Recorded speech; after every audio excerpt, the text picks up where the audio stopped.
going on?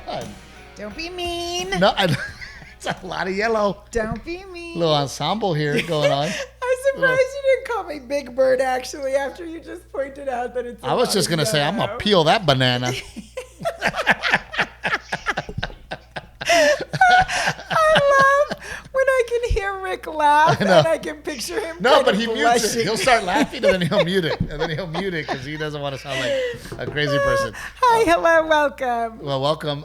This is not an episode of Sesame Street. I am freaking dying laughing. Because look, you're like What? green like Oscar the Grouch. You don't know like it? No bueno. Dude, so it's so funny because it leads me into exactly what I want to talk about. What does? So Renee and I, and thanks to our friend Eric and Jen, they're the sweetest, and they joined us in Memphis, and we just love them, and they always take care of us. And but we all went to Graceland. I last minute, literally the day before, decided that They're like, hey, jump in, let's go. Yeah. We're gonna go to. we're hopping on a plane and taking a field trip to Memphis. Yeah, we all kept calling it a field trip. I was so annoying at the, but I did make everybody laugh. Like I was making the employees laugh because Eric, Rick, I would go, excuse me, which way is the car museum? That way. Come on. I just kept telling everybody, Renee would ask me a question. I go, Right. We had so much fun. At Graceland, we didn't even say we went to Graceland. We just said we went to Memphis. But Well, I did say we went to Graceland. Oh, okay. Yeah. But what I was laughing about is that, when you walk into his house, there's all this 70s shag carpet. And I'm like, Renee stole the fucking shag carpet to make a vest. It is the same color palette as a lot of the things in his home. I got to tell you, man, I don't know how to, there's been a progression of me becoming an Elvis fan. Yeah. And it's hard to explain because, as a kid, you always know Elvis and you always know I think I did Jailhouse Rock in a talent show. Did you? That's so. cute. I want to see that So video. you always kind of knew of Elvis, and Elvis is just which is why Graceland is, to me, something worth seeing. And even almost making a priority because it's just very Americana. Yeah. It's history. It's this thing that Elvis has held the test of time. Yeah. For my son Garrett to go, Elvis, and his little buddy Clay was over and they were doing Elvis. And it's just one of those things like it seeps into into their brains. Right? I never took Garrett and said, that's Elvis. Those are his songs. Those are his moves. Yeah. It just sinks in your brain because it's just part of Well, that's your my life. thing is that I wonder, we went to Graceland and we thought it was really cool, but would our kids in a few years, in 5-10 years, would our kids think that's cool? And is it going to die out? No, it's not going to die out. And Rick, are your kids into Elvis? Do they know who Elvis is? They know who he is. I don't know. See? I have to ask. But that's what's crazy. You're going to ask them and then be like, yeah, Elvis. Probably. You know what I mean? But it's one of those things that just, like Coca-Cola, like McDonald's, it's just one of those things that's just part of your life, right? Yeah. So that was that. And then, did a little Jailhouse Rock, And then I think recently with that movie, and that's the other thing. Movies come out, documentaries come out that grab your attention, right? So that's the thing is I feel like they have to keep making movies or documentaries or something. But there has to be interest for people to decide to make the movie. There has to be interest for people to decide. And there's always been, is my point. Yeah. Right? Yeah. Does that make sense? That there's always been this interest of... I loved the newest one, the Baz Luhrmann version with Austin Butler. It was great. I loved and what I loved about that one is it kind of started us at the beginning, right? Because when I pictured Elvis before, I pictured this fat dude with these lamb chops. Yes. And this That's crazy... the version that my brain goes to, right. too. Yeah. And the capes and Elvis has left the building. Yes. The Vegas Elvis. Yeah. I mean, that's what I pictured. So the movie kind of introduced me to no homo, the sexy, heartthrob, young Elvis. Yeah. and not knowing that in my head, I was like, well, he was just always Elvis. Not knowing that there was a moment in his career when he made all those movies that they're kind of bummer movies. Well, he kind of became the old guy, right? Yeah. And then he made this miraculous comeback. What was the documentary we watched about? What was it called? The one about the filming of the television special, the live television special. I forget what it was called, but it's great. On Netflix. Rick, do you know what it's called? I don't. I'm looking it up now. But once so as I started watching more, then I started watching documentaries.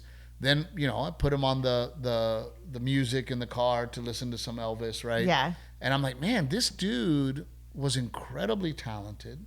He had a pretty incredible voice. Great voice, looked like nobody has ever looked before, and had this appeal and changed the world. Yeah. Like as I get older, I'm like, this guy nobody was outlandish like that as a performer. Yeah. Until Elvis. Now, when I saw his jumpsuits, I was like, "Oh my God, this is Prince. This is Elton John. Right. This is." Well, that's my point. It was reincarnated in so many ways. Well, you see Elvis. I now see the influence of Elvis more clearly. Yeah. Right. When you see Elton John and the way he's dressed, and like you said, Prince, and what led to the glam rock and the idea of as a band, we're just artists and we're outlandish and we do shit that nobody else does, right? Yeah. You gonna say something, Brian? We got Brian in the audience. In the audience. They shot, as far as I can remember, Elvis on TV from the waist up. So they wouldn't show the pelvis. Yeah, because he was Elvis the pelvis. They were afraid of what it would do to people. That's crazy, right?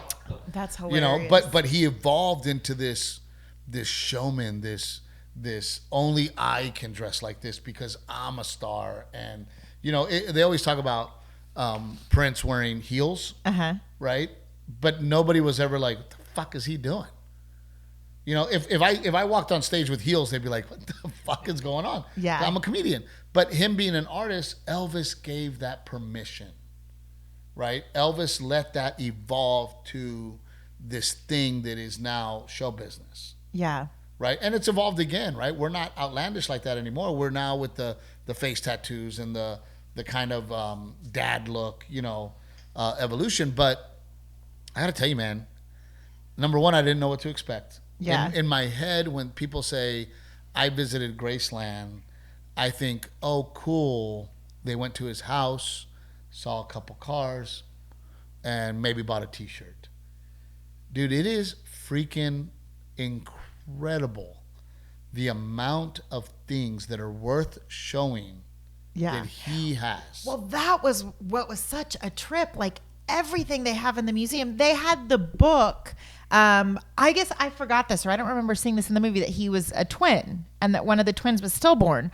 But they have the book that the doctor wrote in when he delivered babies. And I was like, how did they go back and get all that stuff? Or the other thing was they had receipts from him remodeling Graceland and the designer he worked with, and how much they paid to recover a chair and how much they paid for handwritten a certain receipts, fabric. And how did they go back and get all that stuff? So for those of you that do not know, like I did not know, you get there, you check in, there is probably 20 acres of buildings all dedicated to Elvis. You think it was that much, 20 acres? Well, there's a convention least. center on the At property. least. Yeah. I mean, one side is Disney. You get there and it is welcome to You do. Graceland. You feel like you're walking right? into Universal with the buildings. I mean, and you there's can eat here a and courtyard you can shop and here. there's Elvis themed restaurants, and everywhere there's a freaking different theme gift shop. Yes. Like one gift shop where I bought my shirt was specifically about the vehicles. Yeah. Presley Motors. The And one then I went in had more of the kids stuff. it's crazy. There's probably 10 gift shops. Yeah. And they're all themed differently. So it's not like one gift shop. Yeah. Here's all our shit, buy one of it. That's car themed. That's young Elvis. That's old Elvis. That's a homage to his airplanes. Yeah. I mean, it was crazy. But so then first, you go across the street. They take you on a tram. And you hang out. Do we have our picture? Where's our picture? Oh, I don't know. It's somewhere in my room. I don't know. But you go to, and you get the tour of the house. Now, they do not let you upstairs, and they do not let you into the living rooms or specific bedrooms. But you get to look. They're roped off. You get to look in. I thought it was. I mean, it's a time capsule. Yeah. That's what else is really cool is that if you told somebody this is what a home looked like in the 70s. Here's some pictures, but to actually walk in it and see that 70s, and of course his style was outlandish. Yeah. Right? He was into like it was over the top, crazy shit. Yeah. They talk about the fact that, he was one of the only persons back then that had a TV in every room. He loved watching TV. And back in the day, in the 70s, people didn't have a TV in every room because they were very expensive, number one. And number two, he had it in the dining room. He had it in the living room. He had a game room, man cave, with 3 TVs. This was innovative. With 3 TVs that were flat to the wall because they built in the tube TV into the wall. Why? I just realized at Loretta Lynn's ranch, and when you do her home tour, you can't go upstairs either. I've been upstairs because of Anthony Bruto. Yeah. But yeah. Which is cool. Upstairs, she has her little songbook by her bedside table up there. They left there that she would always grab and write in. But you do that, and you see this beautiful 13 acres that is perfectly groomed. He loved his horses, so there's live horses in the back. Somebody takes care of them. Yep. What's so weird though too is it's like a picket fence, not picket, but like a white wooden fence on both sides of the house. And then it is literally surrounded by other people's homes. Dude, like somebody's Graceland's in my backyard. Yeah, somebody's literal backyard is his fence. Multiple somebody's. Like houses just line it on both sides. Crazy. It's so weird. And you can like when you're up on the hill in the house, you can like see it in their backyards. But on that side, you can spend 2 hours because once you walk through the house, then you walk through. He had a gun range where him and his friends would shoot pistols. And then he had his office. And then the office, same thing, left exactly the way it was the day he died. Oh, he had the racquetball court. Oh, I'm not even there yet. Oh, okay. Not even there yet. Then you walk through, and then there's a bunch of stuff to see there. Then you walk through a museum that is all about just the house, right? Where you're seeing old furniture that they saved, where you're seeing a RCA television that was sent to him because he sold X amount of albums because he was with RCA. Yeah. And they made TVs. What's Rick looking at? The prices. It's insane. But I will tell you it's worth it. They range. Oh, for the tickets to get into Graceland. You could spend an entire day there. Easily. For sure. Easily. And then, so you walk through this deal, and you're just seeing everything about the house, from the receipts as to what he paid for Graceland, what was Graceland before Elvis bought it. I mean, just all the history of the house. Yeah. Renovations, old furniture. And they said that he would like switch out furniture every quarter. Like he'd go 3 months with some furniture. He'd call up the designer and be like, let's do something else, right? Very, very interesting just learning about the house. Then you walk out, and then you walk into this freaking gym setup, which makes sense, right? Because if you're Elvis can't go to the gym. Yeah, Elvis isn't at Gold's Gym. I mean, he needed his own space. Yeah. But it was. And by the way, can't walk that pelvis into a gym. Now, here's what's even funnier is that every room had a bar, even the gym. Like you walk in the gym, and some lady's sitting at the bar, the wet bar. Mm-hmm. But then you go down a little bit of steps, and there's a full racquetball court. Yeah. He had a piano in there, too. So it was almost did have a piano in there. It was a hang in his gym. You could be in the gym, pinball machine, also, that was cool. So then you walk out of that, and then, you pointed something out that I thought was really interesting is that it is morbid. They're all buried there on the property. And you know what? We were there in winter on a cold day like this. There was still snow left from the snowy weather we've had recently melting. And there are no leaves on the trees. Like the garden is brown. It's not green. So maybe, and we were like the only ones there. So maybe I felt like it was a little more morbid. Maybe we wouldn't feel that way if we visited in the spring. But it's a sad deal, right? Here you got a guy that could potentially still be alive. Well, that's what I was like, it's just so much death. That's what you're telling me. And I didn't think about it, right, until you said it. But here's a guy that potentially could still be alive. He just turned 90. Yeah. There's 90-year-olds all the time. He could be alive. Yeah. But this Colonel guy turned him into exactly why we went to Graceland.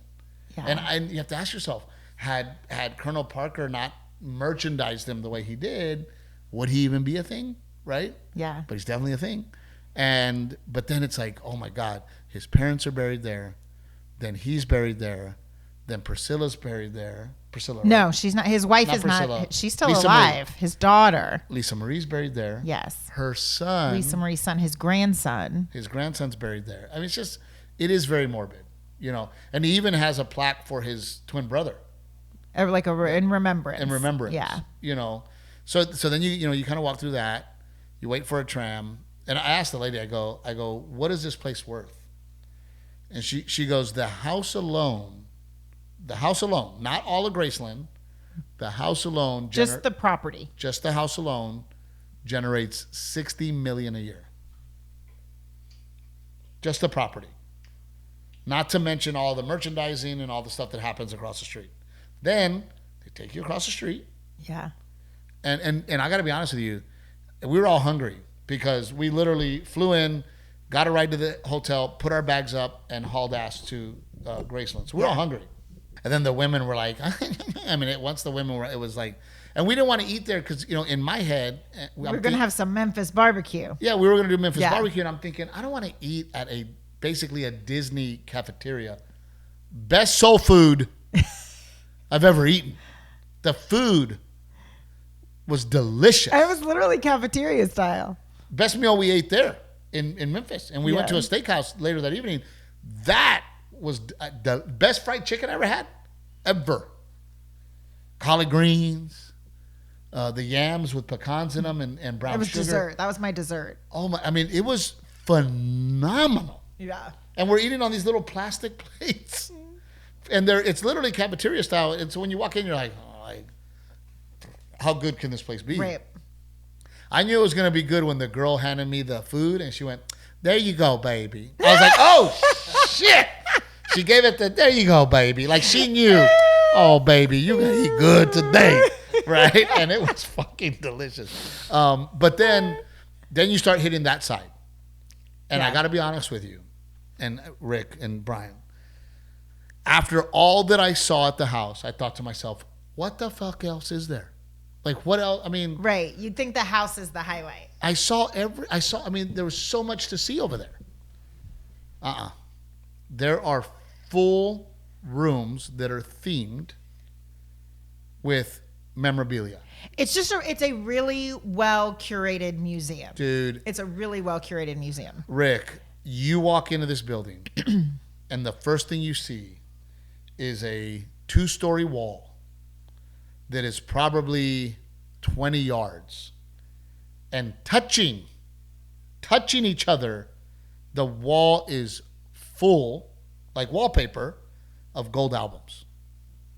And you sit there and you go, holy shit. Wow. Yeah. And then you walk around the corner and there's a wall twice that size with platinum albums. And I'm just like, where do you put this shit? Yeah. You have to have a museum. Yeah. Where would you ever display probably 500 to 1,000 gold and platinum albums? Where do you put that? Yeah. And you walk through there and you just go, oh my, and then after that, this is from the set of this movie. This is an outfit from this movie. It was all part of then you go through the movie part, which I was not that interested in because I've never sat down and watched an entire Elvis film. movie. Yeah. I always felt like Elvis movies were in the background somewhere I was at. Yeah. But never, almost like kitschy, like at a themed Velvet bar Margarita. or Velvet something. Margarita. Yes, All yeah. the nights we spent drinking there, above the bar, he would play Elvis film with no with no sound, Yeah. right? But so you go through the movie stuff, and if you're into Elvis and you're into the movie side of things, they have that for you. I mean, that's there that you can props, things he's done. Yeah. Then all of a sudden you get into his military career, and here's his uniform, and here's his medal that he got, and I mean, and then you're like, holy crap! Then you turn the corner, and this is my favorite part, and you know what I'm talking about? All the freaking outfits, dude. The way they displayed The them suits, was really impressive. 3 boxes tall, like like a Barbie box, but man size To fit his actual to costume. fit his actual costume. Yeah. 3 stacked high, all the way around. There's probably hundreds of them. 8. Yeah, there's probably 8 and then 3 rows. I mean, 10 rows of 3, 10 rows of, and then in the middle of that more.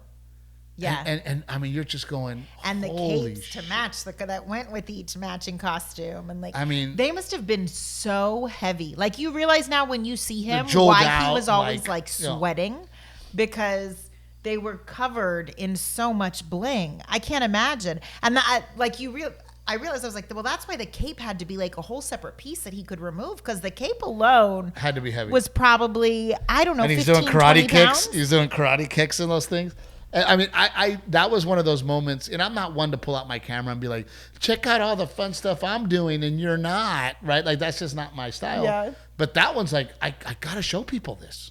Yeah. Because I don't know if you saw it on my Instagram, Rick. It is impressive.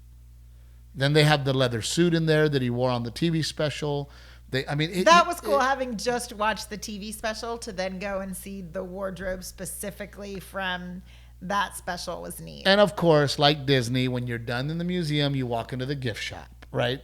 And this gift shop was specifically like, we're going to sell you blinged out Elvis, right? It was all about the bling, all about Vegas. Garrett, an Elvis Funko Pop. Yeah, Elvis Funko Pop. But then we were all joking because, they had the actual, and especially the famous one, the white one, right?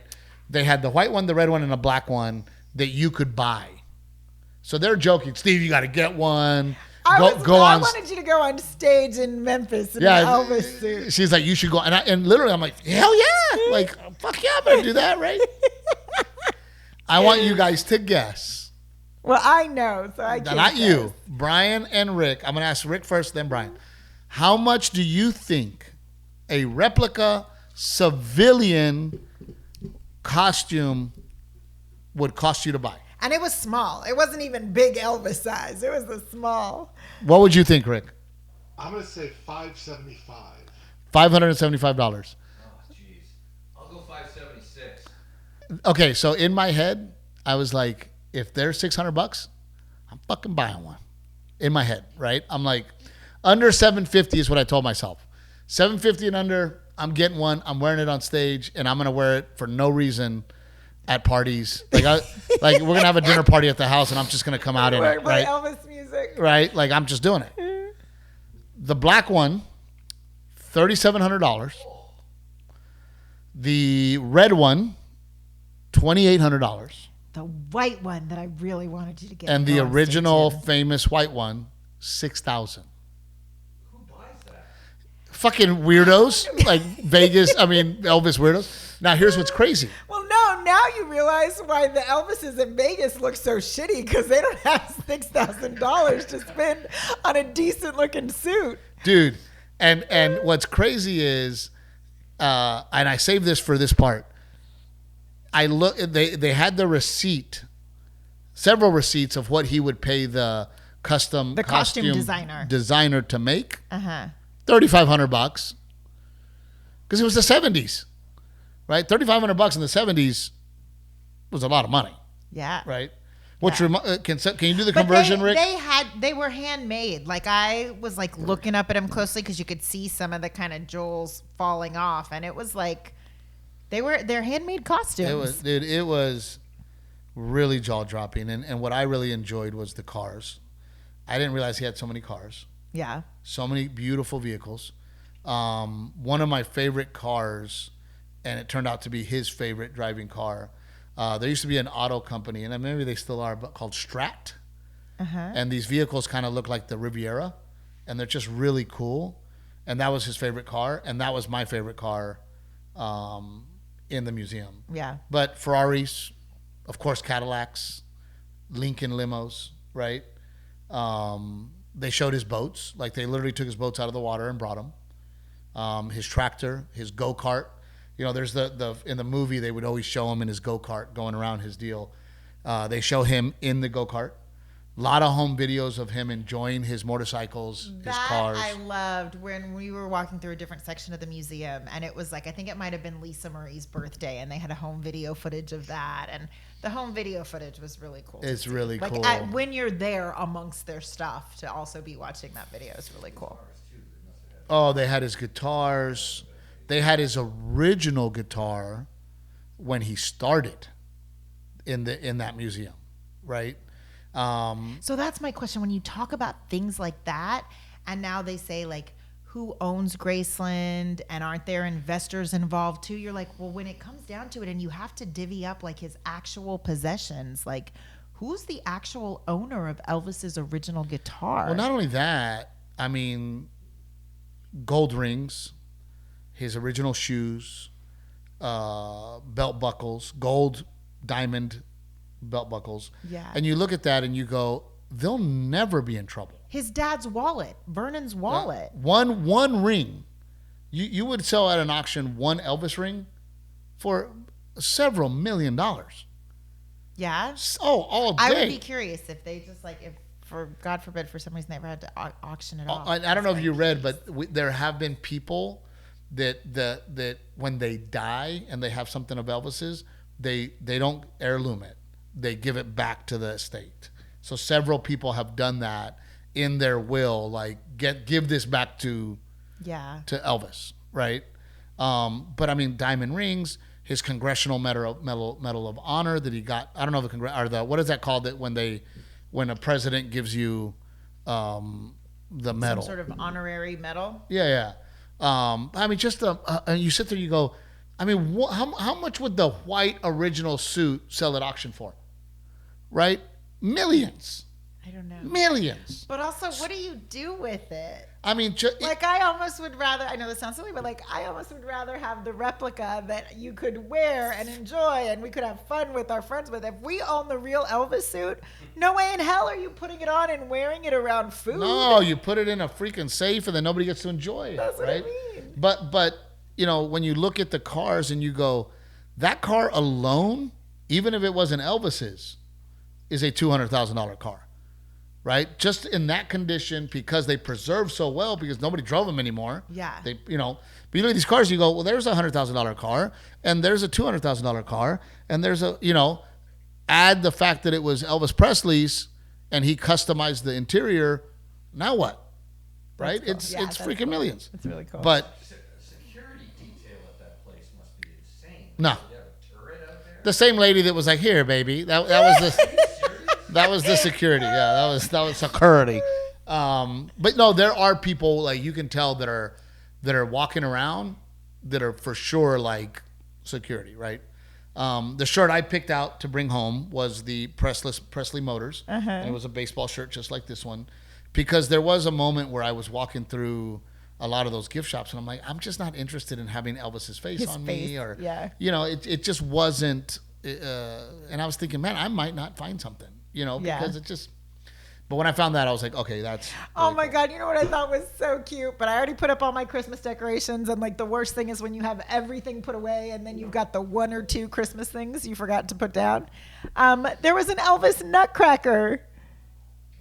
You're not as excited about it as I am. I thought that was really cute. I thought the idea of an Elvis nutcracker was really cute. But, before we spend the whole podcast talking about this, I think Renee and I highly recommend it. Yeah, it was cool. It was really something to see.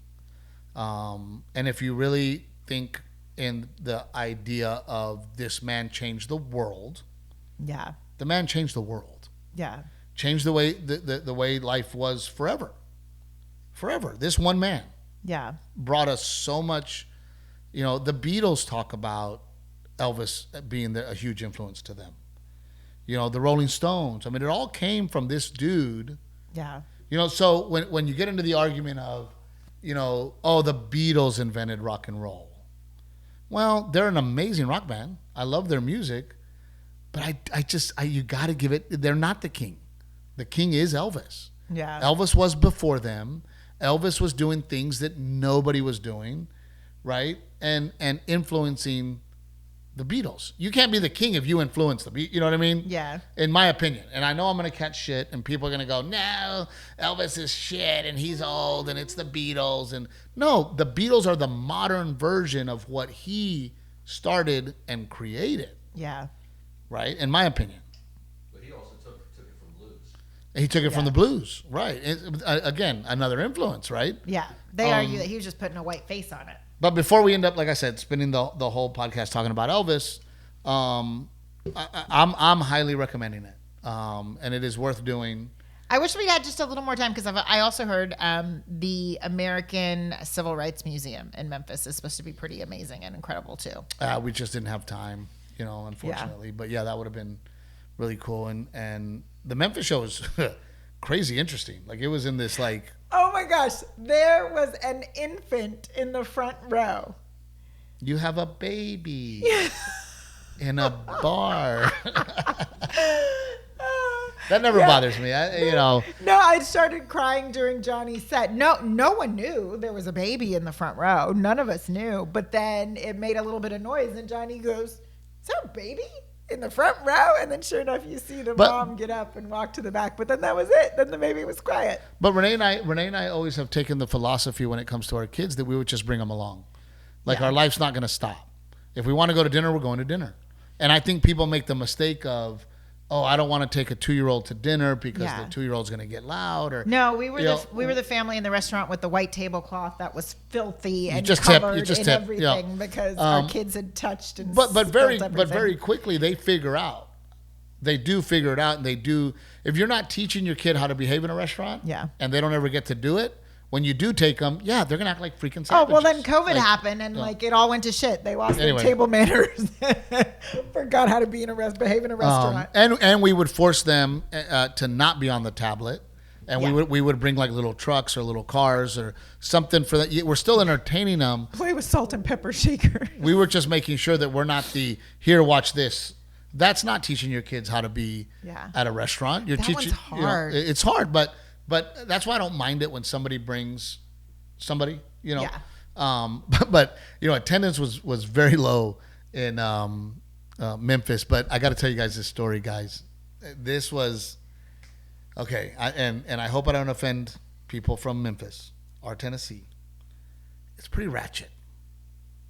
Memphis is pretty ghetto, but we're okay. I got to set the scene. We're driving in. I'm driving, and I got to get to the venue.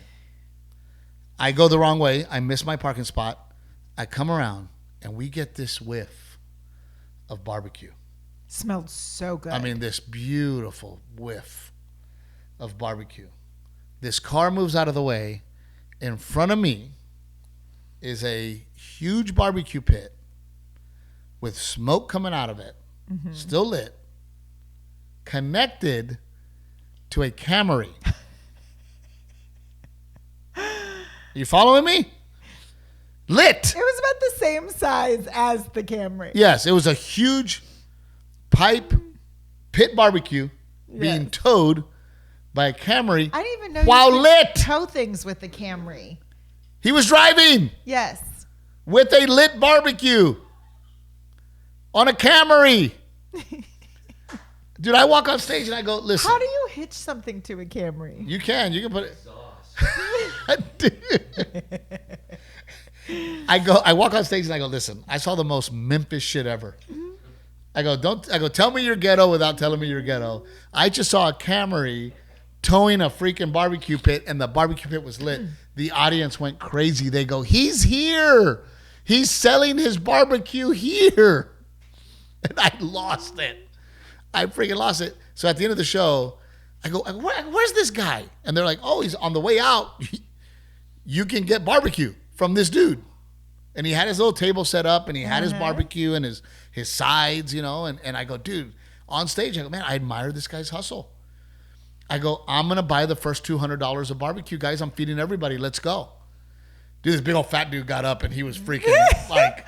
I said, okay, well, show's over because now everyone's going out to get barbecue. Dude, we literally fed the whole audience from this dude. But I did admire him. And I thought, man, dude, good for you, dude. Like, freaking make it work, guy. I mean, you probably don't have a food handler's permit. But hey, good hustle, bro. Right? And what was cool about this venue is it was kind of like this big honky-tonk ballroom kind of style. But I had no idea. And I wish I would have known because I would have said, let's just hang out here. Yeah. As you walk out, there was a live music venue there. There's a bar. Like a little bar within the venue. Yeah. And man, walked in, hung out. And then we were actually told everybody, let's go to BB King's because I was by our hotel. A fan came back, they're closed. I'm like, oh, well, let's just hang out here. And then they're like, well, we're going to close in the next it was Thursday, next 30 minutes. And then this group of women and men, they were like, man, our favorite bar ever, where we met our wives is right down the road. We're going over there. And I'm like, fuck yeah, let's go. So we go, and they're like, oh yeah, we met our wives in this bar. I'm like, oh really? He's like, yeah, it's been around that long, man. I mean, these are older guys, Yeah, hell yeah, we met. That's my wife. We met her here, and we were all together, and they were together, and we met them here, and now we're all together, and we were 21, they were 15. I'm like, what? The fuck? But still married. Yeah. Still hanging out. Yeah. And I also want to say that we ended up in an Irish pub in Memphis. That was like some Irish pub, but I was laughing because I don't know, 11:30, Renee started with her. I'm tired. And what are we doing here? And okay, I get it. Dive bar. Dude, those other women dancing on the stage, taking shots. And I go, they're not tired. They're having a fucking blast over there. So we hung out there and ended up, and then you left shortly after that. I came back to the kiddos. I flew. And it was weird because, God, I loved being with you. And I loved. You know what? I really enjoy those like quick little trips because I don't feel like I'm away from the kids too long. It's not a bunch of effort to like coordinate where they have to be and all of that. Well, that was what I was gonna say. Is that I thought to myself, well, I had a wonderful time. It was a wonderful date night with you, and you were in a good mood and you were happy, and we did enjoy our time together. But then you left, and in my head, I thought, oh, it'll make it easier for me, right? Because I saw you on Thursday, I'm back on Sunday. Yeah. Right? Versus I left on Thursday, left the kids. I get to be with my wife, which I absolutely enjoyed. Yeah. But it made it longer. Like it made the weekend longer because I'm like, man, I miss my wife already. I want to get home, because after that we went to Springfield, Missouri. Again, not a lot of ticket sales. Great show. No casino. Zero casino. Uh-huh. Woke up, went to St. Louis. Yeah. And St. Louis was cool because, through Jake, one of my best friends, when I was there several years before, he introduced me to this guy named Bo Ringer. Bo Ringer is an ex-New York Yankee. He is credited with saving the World Series in 1996. What do you mean? What did he do to save the World Series? The Yankees were down. If they were going to lose, if they lost Game 4, they were not going to win the World Series. Texas was. Bo Ringer was a relief pitcher, and Torre, the manager, Joe Torre at that time, he was like, okay, this pitcher's not working. Go get Bo Ringer. Bo Ringer didn't even get to warm up. Literally did not get to warm up. And they're like, dude, you're on. He goes, I had a ball in my hand ready to warm up, and they're like, dude, no, now you're on. And he was my only warm up was a throwback to the catcher to run out there. He ends up getting them out of that inning to advance, and they ended up winning the World Series. So a great guy, super super fun to hang out with. As a matter of fact, I think he's going to join us at Helicopters for Heroes. Oh, cool. So it was fun because he was able to hang out. And then they were like, hey, let's all go. We should all go have a drink together. And he had some friends with him. And you met one of his friends. And with him, because he still works for the St. Louis Cardinals. Bo Ringer does. Oh, what does he do for the Cardinals? He does like radio commentary and, cool. and like events. He's actually setting me up to throw out the first pitch for the Cardinals, which is going to be awesome. But he was also with a guy that when Mark McGwire hit his 62nd home run, he's the groundskeeper that caught it. Here's what's crazy. Here's this groundskeeper. Yes. Right? Still a groundskeeper there. And he told him, that's what's crazy about the story. He goes, Mark always hits the ball in that corner. So I'm going to go stand over there. Because he knew. He goes, most likely that ball's come into this corner, right? Hit it, boom, he gets it. He's such a class act, okay? This guy's such a class act. He ended up on Leno talking about... For catching the ball. Gave the ball back to Mark.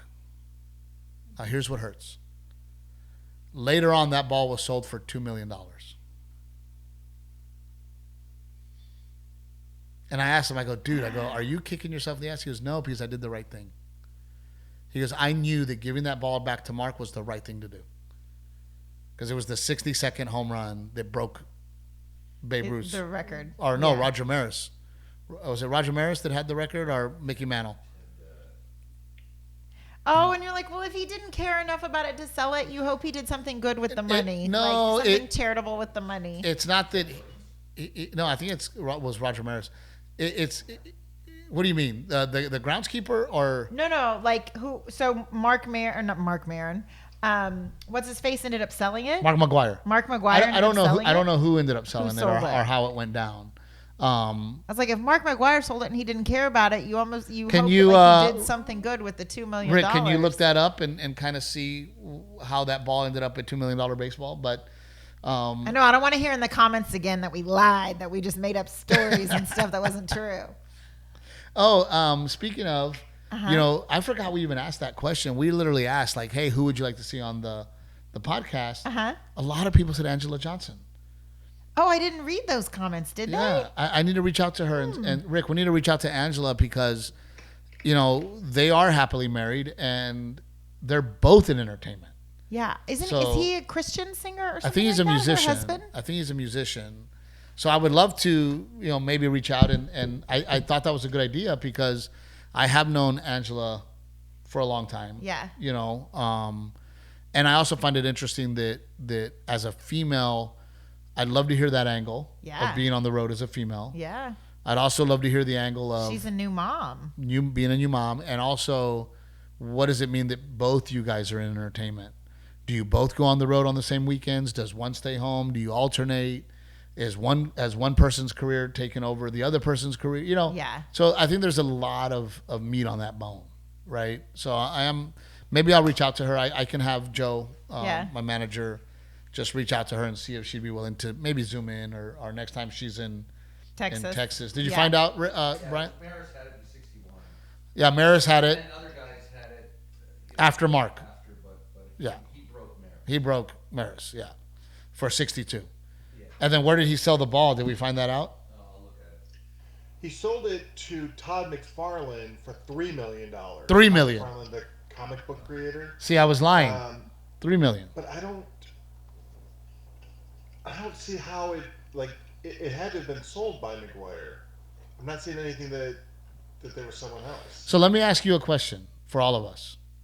Morally, do you think that if I was Mark McGwire and I was given that ball back out of the kindness of somebody's heart, then I go sell it for $3 million, morally, am I obligated to give that dude a few $1,000? I would. He might not even know that dude. He 100% knows him. Trace that dude? There's a famous photograph of him giving the ball back to Mark. Yeah. So he 100%. Well, and I didn't get into detail, but I was like, that sucks, man. Did he get anything?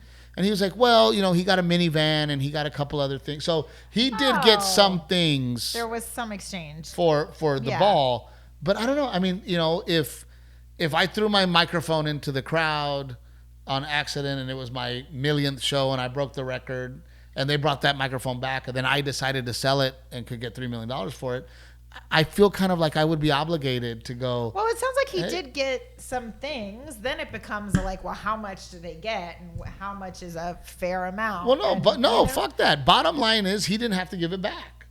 Yeah. Right? Bottom line is that he could have held it and gone to the biggest bidder. He had every single right Yeah. to hold on to that ball and sell it himself. Yeah.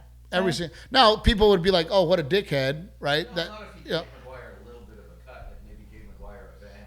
Yeah, gave him a minivan or something, So got to chat with him, and Bo Ringer's just, he's such a class act, and I always love talking to him because he has a 10-year-old, and I have a 9-year-old. He's not even doing select ball. He's not even doing select baseball. Yeah. But he was cracking me up because it was him, and I hate that I forget his friend's name. Super nice guy. He played for the Blue Jays, another pro baseball player, and they both coached the team together. And he goes, "Steve, let me tell you something." He goes, "I played in the pros for X amount of years. He played in the pros for X amount of years. Mm-hmm. I still have parents every day come tell us that we're not doing things right." He goes, "So if you think some comedian coaching is not going to hear shit," he goes, "we are literally pro baseball players that spent our life, made it to the big leagues, and these fucking parents are coming up to us saying, 'I don't know why you taught my son that. That's not right.' And why are you doing this? And why are you doing that?" I mean, it's incredible, what he's even dealing with. So we had a good chat about that, and I got to tell you, I'm going back to St. Louis. Yeah? Fucking A, I'm going back to St. Louis. First of all, they have a casino. Second of all, the venue was an old church, and the green room was the rectory. Yeah. This is from the 1900s. It was a church in the 1900s. Every single book that was on that bookshelf when it was a church, still in there. So like all kinds of like religious biblical books? It is wall to wall, all the way around, bookshelves with where they close the case, and every single inch of that place has books in it. And they lock them. They don't want you getting them. Yeah. But there's a lot of religious books and like so original old glass stained windows. Yeah. Kind of church. It was a beautiful venue and absolutely amazing for comedy. Yeah. Absolutely Absolutely amazing for stand up. Again, we didn't sell the place out, but God, it was a good show, and I had so much fun doing it. And then I'm a little confused because I'm on stage and front row is a woman with a Steve Trevino shirt, and next to her is a 12-year-old, and I'm like, all right, well, let's do this shit in front of a 12-year-old, right?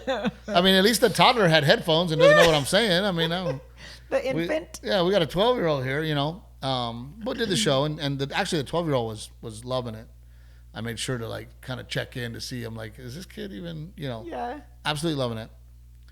Afterwards, because I'm having, when I'm having a good time at a show, I tend to linger on stage a little too long, So me and Johnny are hanging out, and I go, "Oh man, thanks." I go, "You brought a 12-year-old?" We all laughed, and she goes, "I brought my 12-year-old because several months ago," she goes, "I already had these tickets to see you. Several months ago, I died. I fell over in my house with a heart attack, and this little girl called 911 and was able to save me. What's even weirder is she was not supposed to be home that day. She was supposed to be at school, and she asked to stay home. Yeah. And found her mom laid out, dead. And she was able to call 911. They saved her life. She goes, "I'm a huge fan, Steve." And I told myself, even though this was just a few months ago, I'm freaking going to Steve Trevino. And I'm going to go have a laugh because you bring so many laughs to my life. Then she tells me, and I need those laughs because my son had a kidney transplant. And he is now trying to beat cancer. She goes, "So I brought my husband and my son, right?" And I go, "Listen, after the show, we're hanging out. She tells you all this while you're on stage. While I'm on stage. The whole audience hears it. The whole audience hears it. And she goes, "You are what gets me through it. You are what makes me laugh. We're having hard times. Yeah. My son, kidney transplant has not been easy. Him getting cancer has not been easy. And me having a heart attack has not been easy. And your stand-up is what gets me through." And I was not missing this show. And I wanted my family to experience with me because I laugh at your stuff and it puts me in a good mood. And this is why I need to laugh, because my family's going through a tough time. Yeah. So afterwards, chatted up with them. The good news is that their son, who's 19, is hopefully going to be cleared from cancer shortly. Like they think that his next visit, they check everything that, you know. Yeah. Also autistic, her son. Also needed surgery at 40 weeks. So this kid's like survivor, man. You know. Wow. Super sweet people. How was he? Did you talk to him much? He's very sweet. He's very sweet and very interesting kid. He's a huge Gabe Iglesias fan. And because of that, his first car is a VW Bug. I mean, not a VW van. The best. Because he got influenced by Gabe. Yeah. So we took pictures, we hung out, and they were like, oh, yeah, you know, Gabe's going to be here. I said, I'm going to get you tickets.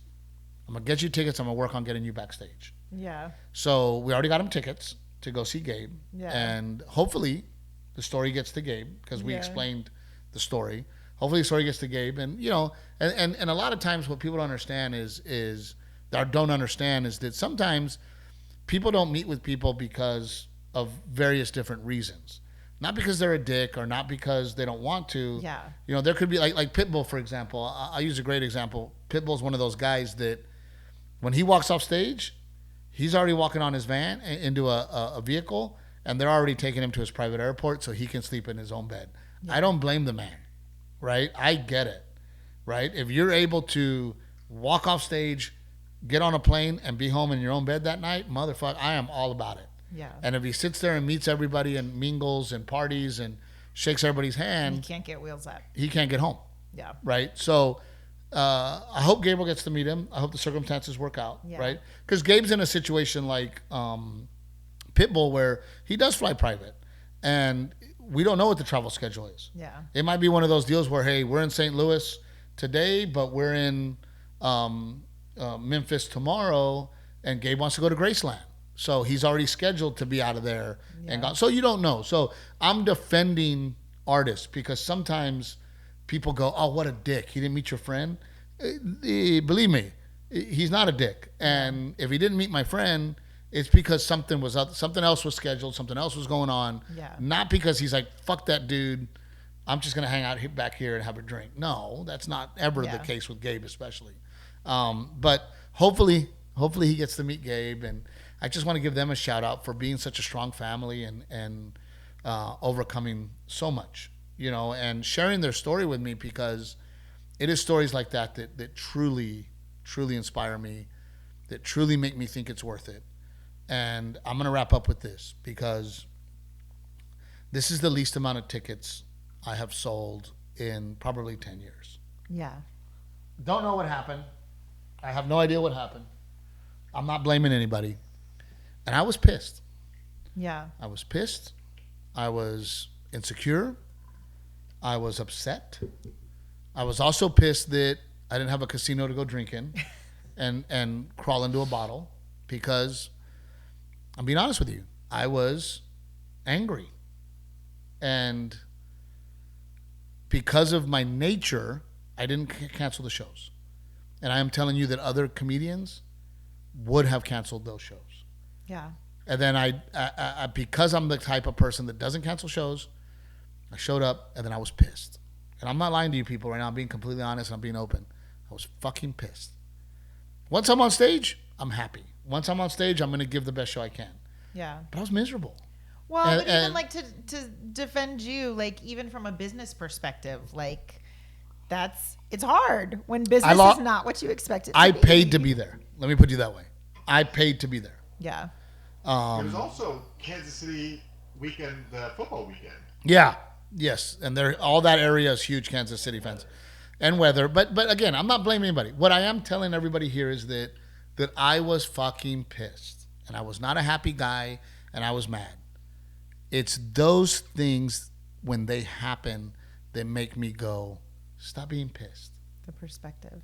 Right? Yeah. Stop being pissed. Something wonderful happened at those shows.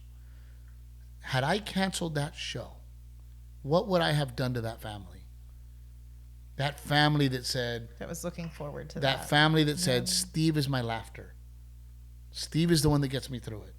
Steve is my guy. Yeah. That one person, right? had I canceled, they wouldn't have made the show, and I would have broken their hearts. And I would not have had that story. And I would not have had that big hug that she gave me that meant so much to me. Yeah. Right? And I just, and I had a little bit of a moment of like, you fucking asshole. You know, but again, that whatever's inside of me that says, you ain't canceling, dude. Yeah. There's people that care. Don't do that to the people that bought tickets. Yeah. You know, get your ass over there and look what happened. Right? So I would say it was a very successful weekend. Yeah. A beautiful weekend. And, you know, when you get a hug like that, right, where she's holding you, not in a gross way, but in a thank you way, Yeah. it's really special. Yeah. You know, I mean, 2 shows before that was the suicide, right? So I will never cancel shows, no matter what. And I will always be there for that one person. Yeah. For that one person, right? And all of them. But for that one person like her, who it would have devastated. Who needs the laugh? Yeah. Right? Yeah. Other people would be like, oh, that sucks. He canceled. What a dick. Yeah. There goes our date night. She would have been like, no, please. You know what I mean? Yeah. So it's just different. But we're going to wrap it up. Any questions on any of the topics we talked about? Rick always has one, and it's always a good one. Well, I don't know if it's good, but how long did you guys stay at Graceland? I would have liked to stay longer, but we got there. Our tour was at 1, scheduled at 1. We got there pretty much at 1, and we didn't leave until 4. But they start to close down the shops, I think, at like 5, right? Yeah, it was. Yeah. Well, it was a very light, and it was almost sad because I was like, "Is this how it is?" They're like, "Oh no, we're so happy it's like this." They're like, starting spring break through the summer, there's hundreds of thousands of people that come through here, and it is insane, and it is. Yeah, it was so quiet. We didn't even know if the restaurants were open. I think, you know, like some of them were closed. They weren't even open. But yeah, it is. I could have spent the whole day there. I didn't get to read or see, you know. Oh my gosh, so much to read. Yeah. So much to read on the history, but yeah, I mean, we stayed there from, you know, about 12:30 to about almost 4 o'clock. Yeah. And to be honest with you, I probably needed 2 more hours. Yeah. We rushed to slow down and just kind of enjoy. But it's a whole day. It was great. Brian, any questions? No, I was just thinking about Elvis, because I was just looking at some stuff while you guys were talking about him, and it hit me that it was young women that made him a legend. Yeah, young women. Yep, they made him a legend. When you look at the crowds from back then, it was predominantly young women going nuts. And Yep. Well, when you see those pictures of him as a young man, he was so striking. But I think, yeah, he's a very good-looking guy, right? But I also think that it's funny because back then they're like, hey, we get to objectify women. You don't get to objectify men. We get to be horny and gross. You guys can't do that. You know what I mean? That's what it was, right? Like, how dare you? What do you think you're doing? Women aren't allowed to do that, you know. Did she just throw his panties at him? What? This can't happen, you know. Look at us ugly people. Fuck him, you know. But no, definitely it was a thing, right? I mean, it became this monster of a thing, and that Colonel Parker, good Lord, I hope he's in hell. I hope he's fucking burning in hell because when you read the stuff about this, I mean, he was literally a con man. Yeah. He was a real life con man who was here in America illegally, and the reason that other people around the world did not get to enjoy Elvis is because had he left the country, would have been discovered. So he did everything he could to keep him there. Now, what's crazy, in the movie, you see Colonel Parker on a napkin write out a contract for the International Hotel. That's not what happened. They actually wrote the contract on a tablecloth, and they have that tablecloth in the there. museum. Yeah, that cool. is the contract that was the initial written. one before they wrote it on paper. Yeah. When they were negotiating the deal, he was like, okay, you're going to agree to these terms, you know, and he just wrote it on the freaking tablecloth. Which, by the way, what an arrogant dude, right? What a piece of shit to be like, hey, I'm going to write on your fucking shit here, you know. What a dick. So, what did we learn from this episode? Graceland is worth it. Hope you go and Just because you feel like shit and want to cancel the show, don't. All right, well, that wraps us up. Let's do our sponsors. Renee, give us a little bit of action on our sponsors. Old Salt Coffee. It's delicious. Trevino 10 is the discount code. OldSaltCoffee.com. Our friend Arturo, who works and runs my business, he comes in to have coffee with us from time to time. And he said, today, I look forward to that Old Salt Coffee, man. It's so damn good. Aztec Chevrolet, who is also Coastal Bend Auto Group. You need a vehicle, whether it's a Dodge, a Jeep, a Ford, a Chevy, they got it. You know, they have all the American-made vehicles that you can imagine. So give them an opportunity, please.